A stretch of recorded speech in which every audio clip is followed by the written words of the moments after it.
Hi also మనకి ఇంక కొత్త నోటిఫికేషన్ రావడం జరిగింది. సో, ఇది కూడా మనకి లేటెస్ట్‌గా రావడం జరిగింది. జస్ట్ 1 డే బ్యాకే రావడం జరిగింది. సో, ఇది కూడా చాలా మంచి నోటిఫికేషన్. పర్మనెంట్ జాబ్సే అండ్ సాలరీ కూడా చాలా ఎక్కువ సాలరీ వాళ్ళు ప్రొవైడ్ చేస్తున్నారు. సో, మొత్తం అన్నీ కూడా ఈ వీడియోలో డిస్కస్ చేద్దాం. నోటిఫికేషన్ డీటెయిల్స్ అన్నీ కూడా ఎవరు అప్లై చేయాలి, ఏ పోస్టులకు ఉన్నాయి, సాలరీ ఎంత, సెలక్షన్ ప్రాసెస్ ఏంటి, ఎలా అప్లై చేయాలి, ఇలా ప్రతిదీ కూడా ఈ వీడియోలో డిస్కస్ చేద్దాం. సో, ఈ వీడియో చివరి వరకు చూడండి. అలాగే మన వీడియోని మాత్రం ఖచ్చితంగా లైక్ చేసి మన ఛానల్‌ని సబ్స్క్రైబ్ చేసి వీడియో చూడండి. సో, ముందుగా నోటిఫికేషన్‌లోకి వెళ్తే మనకి ఇక్కడ చూసుకుంటే మనకి దాదాపు 4, 5, 6 పోస్టులకి మనకి నోటిఫికేషన్ రిలీజ్ చేయడం జరిగిందనమాట. ఓకేనా. సో, ఆ పోస్టులు ఏంటంటే మనకి multi tasking staff MTS, junior secretary assistant అంటే సచివాలయం పోస్టులనమాట. Stenographer, assistant section officer, personal assistant and అలాగే సీనియర్ అడ్మినిస్ట్రేటివ్ ఆఫీసర్ అనమాట. సో, ఈ యొక్క పోస్టులకి మనకి నోటిఫికేషన్ రిలీజ్ చేయడం జరిగింది. సో, అలాగే క్వాలిఫికేషన్ కూడా చూసుకుంటే మనకి మల్టీ టాస్కింగ్ స్టాఫ్ అంటే ఎంటీఎస్‌కి మనకి పాస్డ్ స్కూల్ ఫైనల్ 10థ్ క్లాస్ ఉంటే సరిపోతుందనమాట. అందుకే ఏజ్ లిమిట్ వచ్చేసరికి మాక్సిమం 35 ఇయర్స్ అండ్ మినిమమ్ వచ్చేసరికి 18 ఇయర్స్ అనమాట. ఓకేనా. అండ్ అలాగే మనం ఇప్పుడు జూనియర్ సెక్రటరీ అసిస్టెంట్ చూసుకుంటే మనకి 10+ ఉండాలంటే ఇంటర్మీడియేట్ ఉండాలి. అండ్ అలాగే మనకి టైపింగ్ స్పీడ్ అనేది 30 వర్డ్స్ పర్ మినిట్ ఉండాలనమాట. ఓకేనా. సో, మీకు ఒక టైపింగ్ స్పీడ్ కావాలనుకుంటే మనకు ఆన్‌లైన్‌లో కొన్ని వెబ్‌సైట్స్ ఉంటాయి. మీరు నార్మల్‌గా గూగుల్ ఓపెన్ చేసి టైపింగ్ స్పీడ్ అని చెప్పి సెర్చ్ చేస్తే కొన్ని వెబ్‌సైట్స్ వస్తాయి. మీరు అందులో ప్రాక్టీస్ చేసుకోవచ్చనమాట. ప్రాక్టీస్ చేసి ఇంప్రూవ్ చేసుకోవచ్చు. అలాగే మీరు ఎంత టైప్ చేస్తున్నారనేది కూడా అందులో ఆ వెబ్‌సైట్స్‌లో చూసుకోవచ్చనమాట. మీ యొక్క స్పీడ్ ఎంత ఉందని చెప్పి. సో, ఇందులో కూడా మనకి మాక్సిమం వచ్చేసరికి 35 ఇయర్సే అనమాట. అలాగే స్టెనోగ్రాఫర్ చూసుకుంటే మనకి స్టెనోగ్రాఫర్ కూడా 12థ్ ఉంటే సరిపోతుంది. అండ్ అలాగే అసిస్టెంట్ సెక్షన్ ఆఫీసర్‌కి మనకి డిగ్రీ ఉండాలి. అలాగే పర్సనల్ అసిస్టెంట్ కూడా మన డిగ్రీ ఉండాలన్నమాట. సో, ఈ విధంగా మీరు ఏ పోస్ట్‌కైతే అప్లై చేయాలనుకుంటున్నారో ఆ యొక్క పోస్ట్ క్వాలిఫికేషన్ చూసుకొని అప్లై చేసుకోండి. అలాగే మనకి ఇక్కడ సాలరీ కూడా చూసుకుంటే మనకి మల్టీ టాస్కింగ్ స్టాఫ్ ఎంటీఎస్‌కి పే మ్యాట్రిక్స్ లెవెల్ 1 ప్రకారంగా మనకి మినిమమ్ వచ్చేసరికి బేసిక్ పే వచ్చేసరికి 18,000 నుంచి మనకి 56,000 వరకు దాదాపు 57,000 వరకు ఉంటదన్నమాట. కానీ మీకు ఇందులో ఇంకా చాలా అలవెన్సెస్ యాడ్ అవుతాయి. మీకు ఆ చాలా అలవెన్సెస్ యాడ్ దాదాపు 25,000-30,000 వరకు వస్తదన్నమాట ఎంటీఎస్‌లో.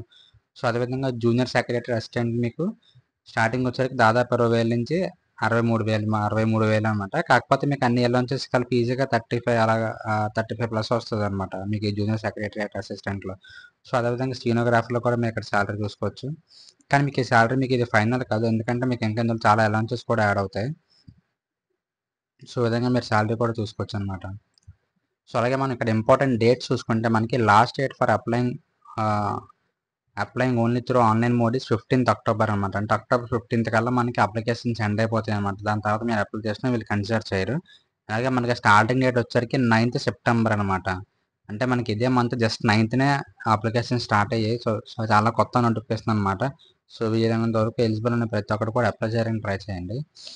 ఓకేనా. మనకి అప్లికేషన్స్ ప్రెజెంట్ ఇంకా ఆన్‌గోయింగ్‌లో ఉన్నాయి. జస్ట్ రీసెంట్‌గా స్టార్ట్ అయింది 9 సెప్టెంబర్. అలాగే ఎండింగ్ డేట్ వచ్చేసరికి 15థ్ అక్టోబర్ అనమాట. అంటే నెక్స్ట్ మంత్ 15థ్ వరకు మనకి డేట్ ఉందనమాట. ఓకేనా. సో, అలాగే మనకి అప్లికేషన్ ఫీజ్ చూసుకుంటే మనకి non refundable application fee of రూ. 750 అనమాట. ఇది అందరికీ.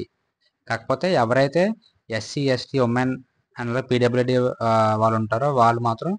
500 ఫీజ్ పే చేయాలన్నమాట. కాకపోతే వీళ్ళకి which shall be refunded after deducting bank charges as applicable on appearing in written test prescribed for the post.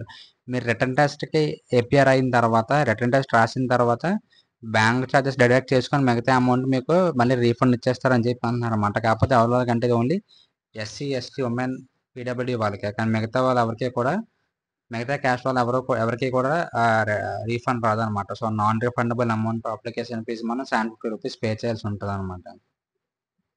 ఓకేనా. సో, అలాగే మనకి ఇక్కడ డాక్యుమెంట్స్ కూడా వీళ్ళు ప్రొవైడ్ చేశారు. మనకి ఏ డాక్యుమెంట్స్ లైక్ అప్లై చేసేటప్పుడు అవసరం అవుతాయి అని చెప్పి, యూజ్ అవుతాయి అని చెప్పి ఇక్కడ మనం చూసుకుంటే ఏజ్ ప్రూఫ్ ఆఫ్ ఏజ్ అనమాట.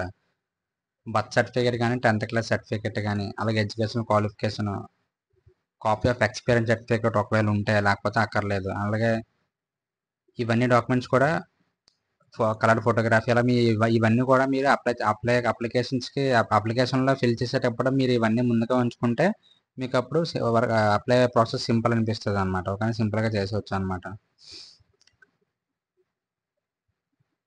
అలాగే మనకి సెలక్షన్ ప్రాసెస్ చూసుకుంటే మనకి ప్రతి పోస్ట్‌కి మనకి రిటన్ టెస్ట్ అలాగే డొమైన్ స్కిల్ టెస్ట్ అనేది 2 ఉంటాయన్నమాట. ఓకేనా.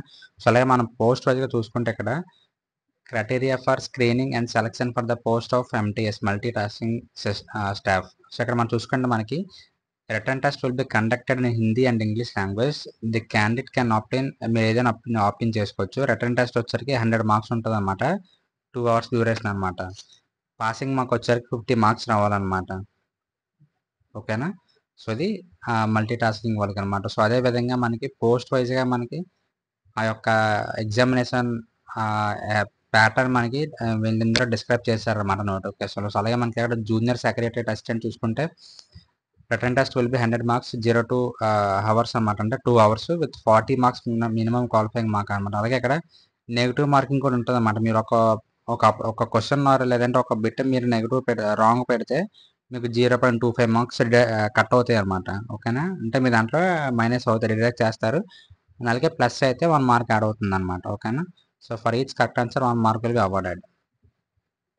సో, అదే విధంగా స్టెనోగ్రాఫర్ కూడా మీరు ఇక్కడ చూసుకోవచ్చు. ఎగ్జామినేషన్ ఒక ప్యాటర్న్. అలాగే మీరు ఏ పోస్ట్‌కి అప్లై చేద్దాం అనుకుంటున్నారో ఇక్కడ ఆ పోస్ట్ తగ్గట్టుగా మీరు ఎగ్జామ్ ప్యాటర్న్ మీరు ఇక్కడ చెక్ చేసుకోవచ్చన్నమాట. ఇక్కడ చూసుకుంటే అసిస్టెంట్ సెక్షన్ ఆఫీసర్, అలాగే పర్సనల్ అసిస్టెంట్. సో, అలాగే ప్రతి దానికి మనకి ఇవ్వడం జరిగిందనమాట. సో, అలాగే మనకి ఇప్పుడు అప్లికేషన్స్ కూడా మనం ఆన్‌లైన్‌లోనే అప్లై చేయాలన్నమాట. సో, ఇక్కడ మీరు చూసుకుంటే the online application link will be activated on institute website. So, మీరు ఇక్కడ వెబ్‌సైట్ ఇచ్చారు కదా. సో, ఈ వెబ్‌సైట్ క్లిక్ చేసి మీరు ఆటోమేటిక్‌గా అప్లై చేసుకోవచ్చన్నమాట. ఓకేనా. 9 సెప్టెంబర్ ఆల్రెడీ మనం డేట్ ఆల్రెడీ క్రాస్ అయిపోయింది కాబట్టి మనం ఆల్రెడీ ఇప్పటి నుంచి అప్లై చేసుకోవచ్చన్నమాట. సో, అలాగే మీకు అప్లికేషన్ ప్రాసెస్‌లో డౌట్ ఏమైనా ఉంటే మన కింద కామెంట్ సెక్షన్‌లో కామెంట్ చేయండి. నేను వీడియో చేయడానికి ట్రై చేస్తాను. సో, ఈ యొక్క నోటిఫికేషన్ గురించి ఇంతే. అండ్ నెక్స్ట్ వీడియో కోసం మన ఛానెల్‌ని ఫాలో అవుతుండండి. And thank you so much.